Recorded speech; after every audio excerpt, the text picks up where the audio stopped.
안녕하세요. 재테크는 여호수아처럼 데나리온의 김우수입니다. 안녕하세요. 반갑습니다. 데나리온 김강주입니다. 와. 자, 2023년이 짜잔짠 우와, 하고 드디어 네. 밝았습니다. 그죠? 2022년 지난해는 여러 가지 경제도 안 좋았고 투자 시장도 좋지 않았고 힘들었습니다. 그죠? 네. 대출금리 때문에 고생하셨던 분들 네. 많겠고 그죠? 네. 많았고 올해는 많은 것들이 조금 더 편안해졌으면 좋겠습니다. 그죠? 맞습니다. 우리들의 직장 일터, 네. 가족 할 것 없이 다 네. 건강 말할 것도 없고 네네네. 올해 2023년에는 하나님께서 허락하신 우리의 시간들이 더욱더 풍요로워지기를 저희 데나리온도 진심 정말 진심 가득한 마음으로 네. 기도 올리겠습니다. 아멘. 네, 덕담이었습니다. 그런데도 불구하고 예. 오늘은 새해가 됐는데 사람들을 만나보면 여전히 관심사가 예. 1위가 뭔지 아십니까? 1위 집값입니다. 집값. 네. 작년에 집값 때문에 너무 많이 고생하셨던 떨어졌죠. 분들 많죠. 네. 그래서 이제 뭐 혹시 주택임금 받은 사람이나 또 내 집이 없는 사람이나 다들 또 뭐 영끌에 샀던 사람이나 예. 집이 있던 없던 올해 집값이 더 떨어질 것 같은데 어떻게 해야 되느냐. 예. 특히 집을 갖고 있거나 예. 뭐 이런 분들에 대해서 올해는 좀 어떨는지. 작년에 IMF 기구에서 한국의 집값이 내년에 더 떨어지는 올해 더 떨어진다 이런 전망치를 발표해서요. 가장 첫 번째 이유는 금리 때문이다. 그죠? 예, 금리 인상 때문에 네. 그런 것을 발표했는데 올해도 대부분 전문가들의 의견은 집값이 약세다.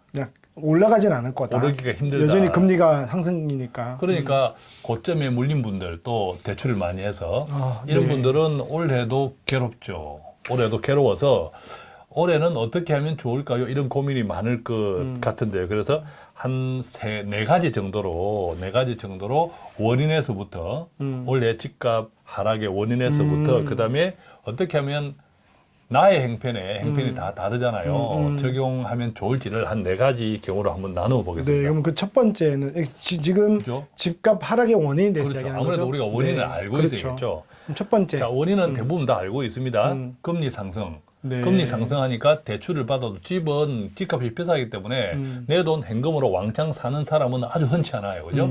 대체로 대출을 끼고 사는데 네. 이게 대출 비용이 맞습니다. 증가하니까 네. 사겠다는 사람이 없는 거죠. 또 기존에 한참 저금리에 대출을 많이 받아서 맞습니다. 변동금리 네네. 했던 분들은 비용이 계속 크게 증가하니까 팔아야겠다. 사는 사람은 없고 팔려고 하는 사람은 많으니까 자꾸 떨어지는 것 같아요. 집값이 떨어진다. 그다음에 두 번째는 특히 이제 경기 침체, 네. 금리가 계속 오르니까 기업들의 비용이 높아지고 가정에서도 실질 소득이 줄어들잖아요. 물가가 맞습니다. 올라서 그러다 네. 보니까 소비가 줄고 당연히 큰 돈이 필요한 집에 대한 수요가 떨어지죠. 경기 침체. 세 번째는 많이 올라서요. 가격 우리나라뿐만 아니라 떨어지기 직전이 정말 그렇죠. 많이 미국도 많이 우리나라뿐만 아니라 올랐고요. 전 세계 특히 아시아권에서 많이 네, 올랐어요. 맞습니다. 아시아권에서 많이 올라서 그 같은 거품이 제거되는 과정도 있다. 자, 이렇게 집값 하락의 원인을 한번 생각해 보시면 그러면 이 같은 원인들 세 가지가 네. 구체적으로 올해 2023년도에는 어떻게 조금 달라질 수 있을까를 한번 생각해 보면 좋겠는데 첫 번째는 금리 상승 부분이에요. 네. 비용 증가가 되죠. 그렇지만 다들 아시고 있는 내용이겠지만 보수적으로 보면 올해까지는 금리 인상이 조금 더 될 수 있다. 그러겠죠. 그다음에 금리 인상이 된 것이 계속 유지된다, 그죠? 떨어지는 것이 아니라. 그렇죠. 통계를 대해서 유지되겠죠. 금리 인상의 여지가 계속 있고 또 높아진 금리가 떨어지지 않고 계속 오랫동안 유지된다. 자, 이렇게 생각한다면 올해까지는 집값 역시도 침체 또는 하락할 수도 있다. 자, 이렇게 생각하셔야겠고 네. 두 번째는 이제 경기 침체죠. 원인 중에 두 번째. 경기 침체는 결국 금리 상승과 맞물리면서 그 영향으로 경기 침체가 온 건데 네. 마찬가지로 금리가 떨어지지 않고 조금 더 오를 수 있고 오른 금리가 계속 유지된다면 네. 경기 침체에서 빨리 벗어날 가능성은 조금 줄어들 수 있겠다. 그러면 마찬가지로 집값을 보면 올해까지는 계속 하락 침체 국면이다. 또는 하락 국면에 영향을 주겠다. 네. 세 번째 거품 제거인데 네. 이 거품 제거는 올해 기준으로 보면 사실 지난해 거품이 많이 제거됐어요. 그렇죠. 금리 인상과 경기 침체 영향으로. 그래서 그 거품 제거는 앞에서 말씀드린 그 두 가지 이유 때문에 많이 상쇄되어 있다. 상쇄되어 있기 때문에 그럼에도 불구하고 금리 상승에 대한 이슈, 경기 침체에 대한 이슈가 올해도 여전하기 때문에 네. 그렇다면 전반적으로는 두 번째 이제 결론이죠. 근데 두 번째 이제 결론을 가보면 보수적으로 생각할 때는 최소한 올해 2023년까지는 집값 약세 국면은 지속되겠다. 네. 자, 이렇게 생각할 수 있겠죠. 그러면 이제 일단 대출 금리 때문에 제일 궁금한 게 이 질문들이에요. 그냥 견뎌야 되냐. 그러니까 내 집으로 하나 샀어요, 대표님. 예. 이것도 좀 궁금해요. 예. 내 집을 사서 대출이 뭐 엄청 많지는 않는데 급여 소득으로 안 되거나 막 이런 예. 경우는 또 예. 집을 팔면 갈 데가 없거든요. 그렇죠. 또 나중에 내 집을 사야 되니까. 예. 그러면 이제 올해도 떨어지는 거는 떨어지되 금리 때문에 견뎌라는 이야기인 거죠.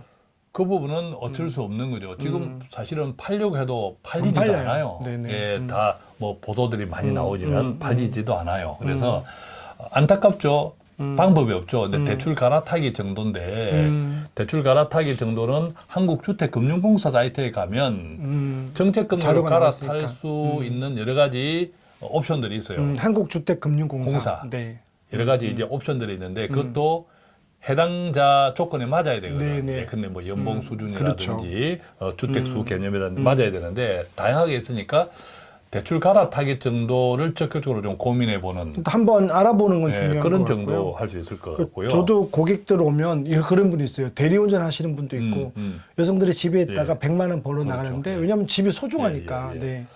자 그렇다면 네. 올해 이유는 어떻게 될까라는 거죠. 이제 세 번째입니다. 올해는 그러면 이제 내년이나 그 후年그렇죠. 그러니까 올해 이후 중장기로 볼 2024년 때. 이후 네. 올해까지는 집값 약세 국면이 보수적으로 보면 지속되겠다. 더 떨어질 수도 있겠다. 네. 지난해 많이 떨어졌지만 네. 그렇다면 내년 이후 이거 그죠? 또 관심 가지는데요. 그죠? 이 이후에는 네. 어떻게 될 것이다라는 것을 조금 그림을 가지고 있으면 네. 좋잖아요. 네. 한 세 가지 정도로 예상해 볼 수 있겠는데 네.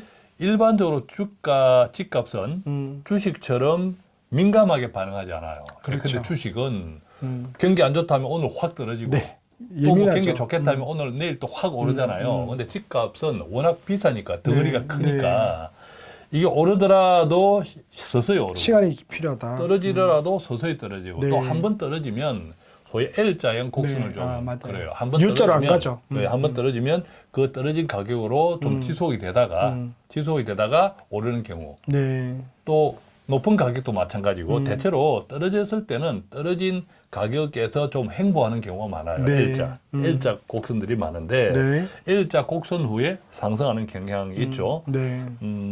그렇게 생각해 보면 내년부터 올해까지 2023년까지는 약세. 그래도 내년부터 그러면 상승하냐 그게 아니라 상승할 때까지는 L자 곡선을 생각하면 계속 보합으로 가겠네요. 시간이 좀 필요할 수도 있다. 시간이 필요하다. 그다음에 두 번째는 집값이 설령 상승한다 하더라도 상승할 거라고 해도 네. 집값이 오를 거야라고 하면 보합 수준에 계속 L자로 행보하고 있을 때 사둘 수도 있잖아요. 예컨대. 네. 그런데 집값이 오를 거야라고 생각해도 이제는 과다 공급된 지역이 있단 말이죠. 되게 많더라고요, 이게 아직까지도. 결론적으로 지역별로 상당히 다르다. 네. 앞으로의 집값 상승은. 예컨대 최근에 보면 뭐 뉴스 언론 보도를 통해서 다 아시겠지만 수원 동탄지구라든지 네. 또 인천, 네. 뭐 파주, 아, 대구도 그렇고. 대구, 세종 이런 데는 공급이 많아서 네. 아까 금리 상승, 경기 침체도 있지만 보통 약한 고리라는 표현을 쓰잖아요. 네네네네. 똑같은 원인이 작용하지만 약한 고리, 다른 요인이 더 나쁜 요인이 있는 곳을 먼저 그렇죠. 공격하거든요. 그래서 수요 공급이 훨씬 많은 지역들, 더 시간이 필요하겠네요. 그렇죠. 이런 지역들은 설령 전반적인 아까 뭐 금리 부분, 경기 부분이 조금 개선된다 하더라도 과연 공급이 너무 많이 과다한 지역도 오를 것인가? 그것도 좀 보셔야 될 것 네. 같고요. 그다음에 이제 세 번째는 자, 이런 영향들이 결국 공급이 많다라고 하는 것은 집을 매수하려는 필요한 사람들이 줄어든다. 그렇죠. 큰 틀에서 보면 이게 저출산 고령화잖아요. 네. 저출산 고령화. 자, 이것은 노인 인구의 가파른 상승. 그다음에 젊은 층을 비롯한 경제 활동 인구의 감소. 따라서 앞서 우리가 보았던 공급 과다 또 그다음에 저출산 고령화 이런 등등을 종합적으로 보면 앞으로 집값이 오르더라도 입지에 따라서 크게 다를 것이다. 입지에 따라서. 그러겠네요. 입지에 따라서 집값 동향은 천차만별이다. 그래서 네. 무턱대고 집값이 오르리라고 생각하지 말고 첫째는 집은 내가 살 집이다. 그렇죠. 주거 주거다. 공간이다. 투자의 대상이 아니다. 이것을 먼저 생각하시면 좋겠고 그러면 나의 재정 형편에서 네. 뭐 떨어지더라도 그죠? 살면 되죠. 그죠? 살면 되죠. 예, 그렇게 생각하는 태도가 특히 크리스찬들한테는 매우 네. 중요하겠고 두 번째 뭐 그럼에도 불구하고 집값에 조금 예민해지는 마음이 있다면 조금 전에 말씀드린 입지를 잘 따져라. 입지를 물량들이나 그렇죠. 전반적으로 그렇게 생각하면 좋겠죠. 네. 자, 그럼 이렇게 봤을 때 우리가 집값 하락의 원인 세 음. 가지 말씀해 주셨고 또 이제 특히 관심 있는 뭐 올해는 그렇고 2024년 뒤는 어떨 거냐도 뭐 이런 여러 가지 것들 이야기해 주는데 그러면 이제 우리가 실제로 다 다르잖아요. 예. 어떤 분들은 주택인감 받아야 되고 어떤 분들은 연끌했고 뭐 어떤 분은 또 내 집을 사야 되고 뭐 이런 거에 따라서 좀 적용거리들을 좀 이야기해 주시면 좋을 것 같아요. 첫 번째는 노후 생활 네. 하시는 분들은 네. 주택연금을 적극적으로 검토하시면 좋겠다. 늘 자주 말씀드리는 거예요. 그죠? 설령 지금 나의 연금 소득이 넉넉해도 네. 주택연금을 통해서 연금 소득을 더 넉넉하게 만들고 그렇죠. 그러면 삶이 더 풍성해지잖아요. 네, 네, 또 네. 더 나눌 수 있잖아요. 네. 그다음에 그렇게 남는 돈으로 적금을 할 수도 있고 그렇죠. 그죠? 투자할 수도 있고요. 투자할 수도 있고 여윳돈이니까 그렇게 해서 왜냐하면 주택 가격이 앞으로 떨어진다고 생각하면 뭐 초장기로 볼 때는 그렇죠. 네, 이 주택연금은 지금 내 주택을 파는 게 아니에요. 네, 네. 평가받아서 그 평가액을 기준으로 주택연금을 받는 것이기 네, 때문에 네, 네. 파는 것이 아니기 때문에 현재 시장 시세대로 내가 평가를 받을 수 있는 네, 거죠. 네. 현재 시장 시세대로 팔려고 하면 안 팔려요. 더 떨어지죠. 더 그러니까 떨어지는데. 연금을 받다가 혹시 오르면 그때 또 이자를 내고 그렇죠. 그때 가져오면 또 되니까. 뭐 상한해서 할 수도 네네네. 있으나 어쨌든 노후라면 주택연금을 좀 적극적으로 검토해 보면 좋겠다. 검토하자. 그다음에 앞서 우리가 잠시 이야기했지만 연끌 고점에 많은 빚을 내어서 네. 샀던 분들은 아까 말씀드렸던 한국주택금융공사의 대출 상계하는 거, 대환 대환대출하는 대출을 거. 조금 알아보시고 네.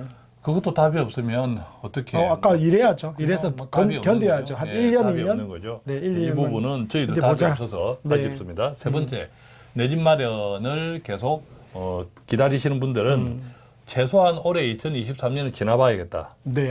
지나보되 입지 조건을 따져서 좀 판단하시라.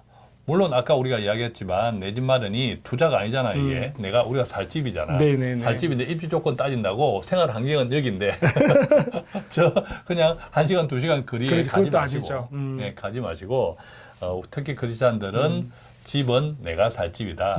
하나님께서 우리한테 허락하시는 공간이다. 네, 예배자로 살아가는 그렇죠? 주거다. 예, 네. 돈보다 훨씬 많은 돈으로 살 수 있는 그럼요. 시간과 경험과 그죠? 많은 또 추억들이 계속 보물처럼 쌓이는 공간이다. 예, 이렇게 생각하면 좋겠습니다. 네.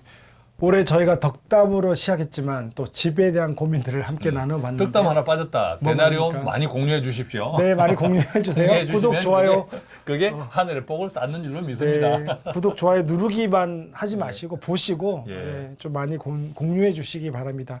올해 한 해 동안 여러분 가정에 데나리온과 함께 재정적으로 평안했으면 좋겠고요. 저희는 여기서 들어가도록 하겠습니다. 감사합니다. 고맙습니다.